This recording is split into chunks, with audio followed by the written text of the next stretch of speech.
Welcome back, guys. Today we will talk about how to get a better night's sleep. And actually something that you might know by now is that I love sleeping.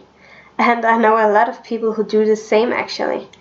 And well, since I started at Jysk, I actually learned a lot more about what you need to sleep and what would be good if you have to have a good night's sleep. And actually I've always been kind of interested in it.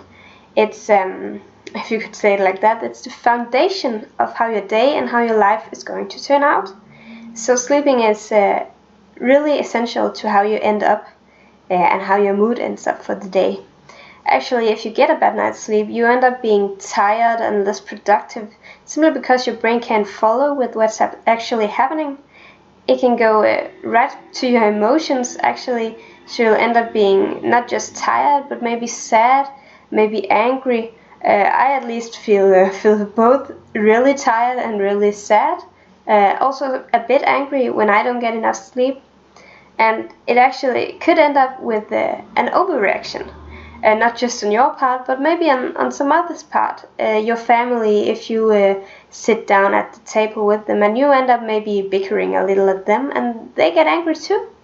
So it's not just you that it affects if you sleep poor, it's actually everyone around you. So besides this, it could actually make you less attentive to, well, again, everything around you. So not just family, but if you're driving, you can feel you're tired. I think most of us have tried being tired before and having to drive, and you get so tired, it's incredible. You just can't focus on the road. You end up, well, not driving yourself to death, of course, but it can be really, really dangerous for everyone around you. So you really have to get a good night's sleep. Actually, I had a lot of trouble sleeping once when I was in 8th grade.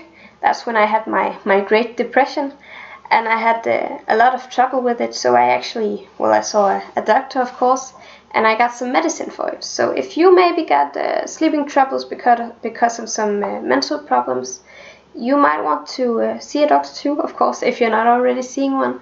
See if you can get some light medication for it. I got some natural pills to make me calm down before bed, and maybe you could get something like that too. If you're not sure you want to actually take medication for, well, whatever trouble you have, then you can also just try talking with someone. I know it's not gonna solve the whole problem, but if you get some help and your mental state is right at first, then it could be very much easier, at least, to end up sleeping how you should. For the actual tip, guys, well, first of all, you have to get up and go to bed at the same time every day. And this can be really, really hard, and I struggle with it too, but you really have to try to be consistent with it. I usually go to bed at around 10 p.m. and then wake up at 7 in the morning. So I get around that amount of sleep every day. Then of course in weekends I want to maybe switch it up a bit, and I can like move the curfew, if you can say it like that, for an hour. So I can go to bed a little later and I can wake up a little later if that's what I want to and what I need. Now the second tip is actually to stop drinking caffeine after 6 p.m. And that's simply because caffeine actually stays in your body for a really, really long time. So even though you think you can take a cup of coffee at night after dinner maybe, and you'll just take one cup, it could actually be in your system for about 6 hours. And therefore, even though you don't really feel the caffeine anymore, you can still feel awake and you can have trouble falling asleep. Now also some things you have to be careful is, of course, electronics. And a lot of people say this all the time, and I've been through it a lot too from the project I made on Crest for a million years ago. But you have to be careful, because the blue light they emit, they actually you can say confuse your brain so that you have trouble falling asleep at night. Also, you need to make sure you have a clean and a fresh room to sleep in. You have to actually wash your bed linen. I know you probably do already, but often enough, like not once a week of course, but how often you feel you need it to make sure it's always clean and fresh and nice to do with. On this note also, you have to love your bedroom, because if you don't love your bedroom, why would you want to be there? Actually, it's one of the biggest parts for me, that if you love a room, you want to stay there, and if you love your bedroom, you love to sleep there. You also have to have the right, you can say, temperature in the room. I don't remember exactly, but I think it's about 16 to 18 degrees. This is Celsius, of course. That's what I go with. That's what I'm used to. Simply because if it gets too warm or if it gets too cold, it will interrupt your sleep, and of course you'll wake up feeling not as refreshed as you want to. Now you also have to have the right bed, and this is a thing I learned after I started working for Jysk, is that actually it has a lot to say if your bed is too soft, if it's too hard maybe.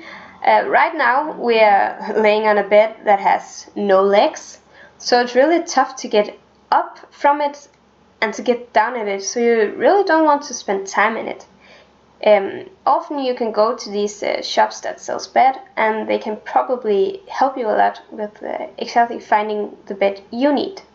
At least that's what we do, so that would be a good idea for you too. Now you have to, or well, you don't have to, but it's a good idea to sleep in the dark, and that's simply because we tell our brains now it's dark, and that means sleeping actually. At the same time, you need to tell it when it's morning, when you have to get up, it has to be light. Actually, I have this wake up light, if you can call it that, with this sun effect. So when I wake up, I get it to this not bright light, but a changing light. It's really soft at first, but it goes brighter and brighter until my alarm clock actually starts.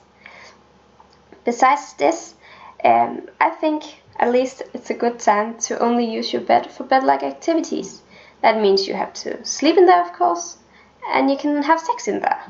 But like working, bringing your work to bed, or watching, well, too much television. I know it's easy to watch television from bed, but it can be dangerous. You have to have a nice atmosphere at your bed. Like, you need to know that this is where I can relax, so that every time you go to bed you won't think, oh, I always work here, I feel tired, I don't really want to be here.